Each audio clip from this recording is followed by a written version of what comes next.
It's Saturday night. It's time to talk about the very best comic books of the week. And this is not the week that it was last week, Drew. This is kind of a very average to below average. There's a lot of books this week that disappointed. There's some that were just par and some that snuck above the par. But yeah, let's get into that. So before we talk about our comic book recommendations, we should talk about Avengers Twilight #1 from Marvel Comics. Chip Zdarsky, Daniel Acuna on art on this one. And this, as far as the new books Marvel were doing in 2024, I guess this one had the second most amount of hype for me after Ultimate Spider-Man. Disappointing, I guess, is the best word I can put on it. For some reason, in my mind, I thought this was going to be something more along the line of like Justice League Last Ride, which is a really fun book, but this is actually really, really depressing. It's dark, bleak. There's been this event that basically destroyed heroes in the Marvel Comics universe in the future. And, you know, Steve Rogers is married now. He's settled down and he's just kind of an old fogey going to the park with Matt Murdock and Luke Cage, who aren't heroes really anymore either. And I don't know. I don't even know what this book is trying to be. There's been so many comics exactly like this. Nothing makes it stand out. The one thing that makes this book stand out is the art. Daniel Acuna's art in this is really good. That was probably the one thing, one positive I will give this comic. But everything else, what you just said, this is not treading any new ground. This is Dark Knight Returns. This is Spider-Man Reign. This is the last adventure story that happened back in the 90s. I mean, it's a tired concept. And what we're given here, there's nothing new to say. There's nothing exciting here. It's like, okay, I guess if you want to see Fox News talking about how Republicans are saying, no, Red Skull is a good guy all along. Yeah, this is for you. There's nothing new brought here to the table. That's the way that you took those news announcements, that they're trying to portray one side of the argument as this way or that way. And they kind of ended up overtaking society and have outlawed heroes and made the truth basically illegal. The politics in this are so incredibly heavy-handed, but then again, it's Chip Zdarsky.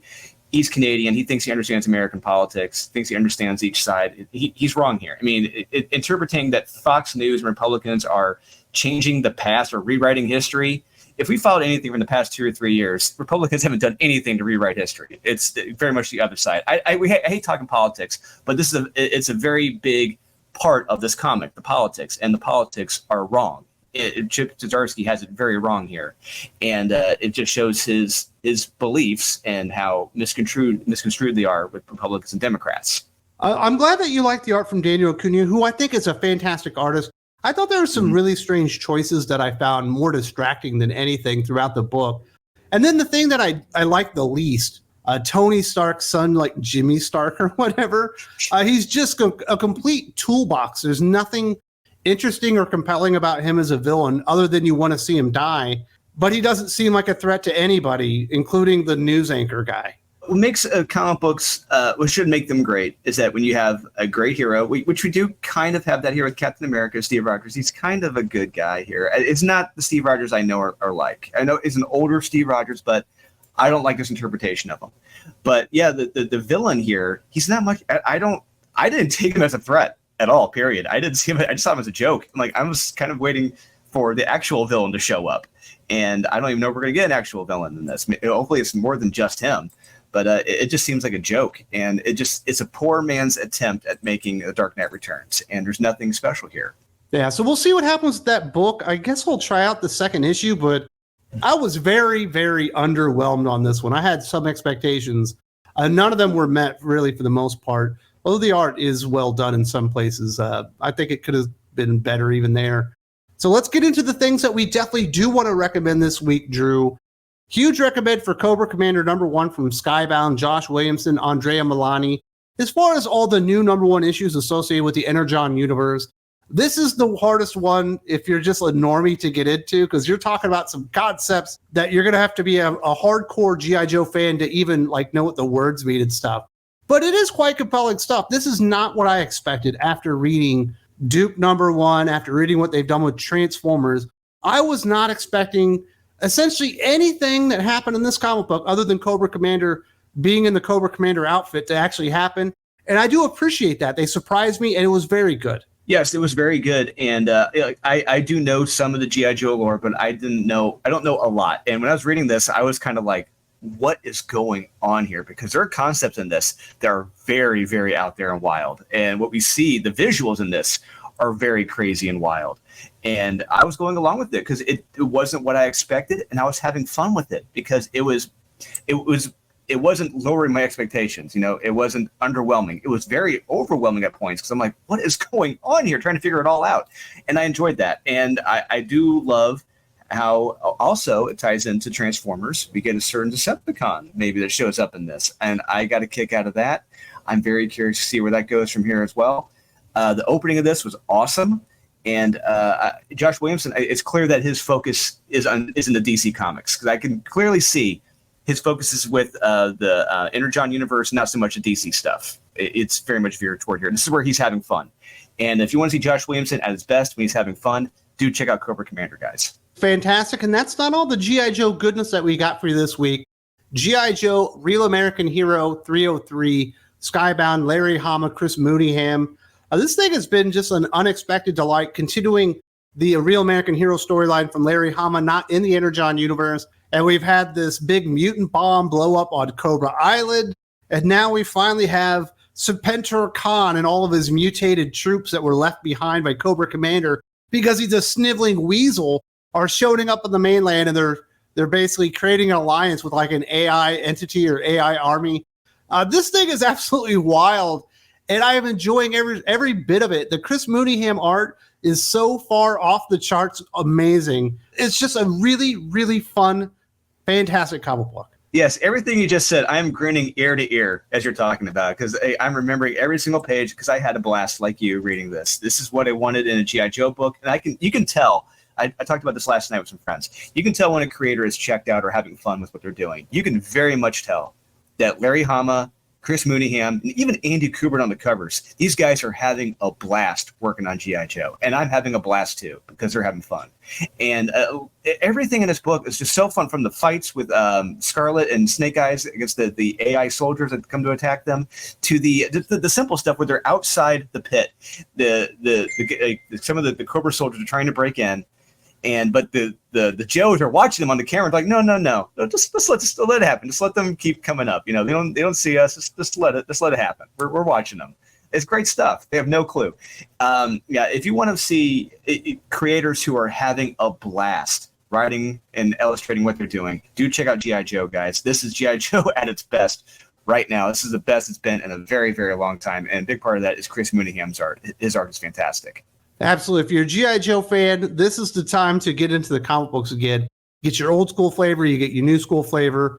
The final Image comic book, or indie comic book that we'll recommend also from Image, the Enfield Gang Massacre #5, Chris Condon, Jacob Phillips. And it's kind of hard to talk about this one without spoiling everything in it because I don't want to give away exactly the ending of the book, but it does not leave you off with an exceptionally positive note, other than the fact of some of the eulogy stuff kind of happening in the end. But there is a really nice moment where the wife is kind of imagining where their life is going and all the things that are going to happen to them that I did find a little bit refreshing and was able to take me away from some of the nastiness that was happening in the story. I would say without spoiling this, it's that you don't always get a happy ending. There aren't always happy endings. And you may or may not get that here. And I did. It was a very somber ending. It's very somber when we see what happens, and I really dug it. It very much stuck with the tone of the book, and I felt that the ending was very fitting for this story. And this is a very well told story, and I got to recommend to anyone, check this out. This is one of the best westerns we've had in a very, very long time. You guys are missing out if you haven't read this. Do check out the Enfield Gang Massacre. And definitely, if you have read it, but you didn't read like the last page, which is basically like a newspaper article from like 1996 that fills in some of the blanks in the after story, I definitely recommend that as well. Normally, I don't check that stuff out, but in this case, it was definitely worth my while. Let's go over to Marvel Comics. They did have a couple of comic books we're going to recommend. Capwolf and the Howling Commandos #4, Stephanie Phillips, Carlos Magno. Absolutely shocked that I'm going to recommend every issue of the Stephanie Phillips miniseries, but Capwolf and the Howling Commandos is what it is, and I think it's pretty fun. Not the most intricate, over complex ideas going on in this one. We have Capwolf, Captain America as a werewolf fighting another werewolf priestess lady And then you have Dum Dum Dugan and the Howling Commandos trying to go in for the save. He might get a little sugar from a very nice French lady that he ends up saving in the end. And we do finally get to see Nick Fury make his presence felt within the story itself. I do think Carlos Magno's art absolutely sells it, and it was just a good time, and that's really all you can ask for sometimes. Yes, this was a good time, and I think this is, in my opinion, one of the two good runs that Stephanie Phillips has had on a series within 5 years. This and the Nuclear Family, which she adapted from someone else's writing. But Carlos Magno, his art is beautiful in this. He actually gets more room to play with. He gets a lot of pages with fewer panels to really show off his art, which is really good, and he deserves that. He gets a couple splash pages that look spectacular. The series is what it is. If you're going expecting a Neil Gaiman long diatribes like Sandman, you're not going to get that here. This is just straight up fun. This is action packed. And I'm surprised Stephanie Phillips could provide that, and she did. It has a very interesting ending, ? But I got a kick out of this. This was fun, and a big part of that was Carlos Magno, and I really hope we get to see more and more of him. Tip of the cap to Stephanie Phillips and the team behind that book. You're also recommending Miracleman, the Silver Age #7, Neil Gaiman, Mark and Buckingham, and you've been singing from the rooftops that people should be reading this particular comic book, which obviously is a continuation of the Neil Gaiman, Mark Buckingham stuff from back in the day. Yes, I am Moses coming down from the mountain carrying the 10 Commandments. In this case, it is the Miracleman, the Silver Age. This was fantastic. I truly enjoyed this. The ending to this, the confrontation, we finally get it between Miracleman and young Miracleman, and it's fantastic. And there are a lot of great discussions and topics that happen in this. The fact is, when you have a utopia, is it really truly a utopia when you have people who live in a utopia? Because everyone thinks differently. If you have people who live in a utopia think differently, that utopia is not going to last long at all, period. And the other thing is, there are other interpretations how you could take Miracleman and young Miracleman. Is Miracleman actually like Jesus or God in this case? Is young Miracleman Satan, or is it the other way around? One way you could see young Miracleman as like maybe a Moses, and Miracleman is Pharaoh. And but there's so many great allegories here going on here. I love it. But one of the best parts is the very, very last page, one of the very last panels. When young Miracleman is praying, he's meditating. There's a voice that reaches out to him from the darkness. And I cannot wait till we get to the Dark Age, the next part of this, the last chapter. It's going to be fantastic. This was a great conclusion to the Silver Age. If you guys haven't read Miracleman, what is wrong with you? Check this out. This is arguably Neil Gaiman's best work he's ever done. Yes, better than Sandman. I did say that. And do check out Miracleman, the Silver Age, guys. It's fantastic. Absolutely. And those will do it for our Marvel Comics recommendations. We do have one DC book to recommend. Jay Garrick, The Flash, #4, Jeremy Adams, Diego Orlatugi on this one. And this is basically just a masterclass on how to do slight retcons to an origin when you want to fit a few things in there and go in the past and kind of change things up again without actually breaking the character or the origin itself. This is definitely something Tim Sheridan can learn from. I think Jeremy Adams just does a great job integrating Dr. Elemental into the actual origin, not only of Jay Garrick as Flash, but Judy Garrick as Flash. Not quite as exciting as the previous 3 issues because this is more exposition heavy, but still a fantastic comic book. I really enjoyed this one. And Jeremy Adams is quickly climbing the ranks up into one of my writers that I trust them in all situations with any character. Yes, this issue is very much a backstory issue. We're in a backstory issue. It's more or less Jeremy trying to fit in Jay Garrick, his creators, the man responsible for his powers, that origin, trying to tie it all together, trying to make it all fit perfectly in this new timeline, if you will. And he pulls it off. I enjoy what he did here because there are a lot of questions I had. I was like, wait a second. But he would quickly answer those within the next 2 panels or so. And I thought that was very good of him to do that. And he was thinking ahead.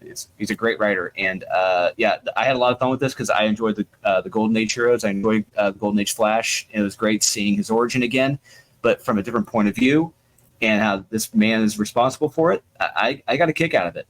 This is a lot of fun. Like you said, Jeremy Adams is a superstar in the making. We do need to see more of him. I really do truly hope we do because he just showed his chops here, creating more or less rewriting an origin and making it fit, and he pulled it off. So that'll do it for our comic book recommendations this week. If you would like more comic book reviews and an expansive look at all the new comic books of the week, I do want to say over on the Patreon, we do the Hot or Not podcast every single Thursday with Jim from Weird Science. And we go over all the new releases from DC, Marvel, independent comic books. It's about 2 hours long. We also talk about the Dad Corner, where we talk about what it's like being a dad and all that kind of stuff. Lots of fun there. If you have not checked out the Patreon, there's a link in the video description, and I do think you might like that as well.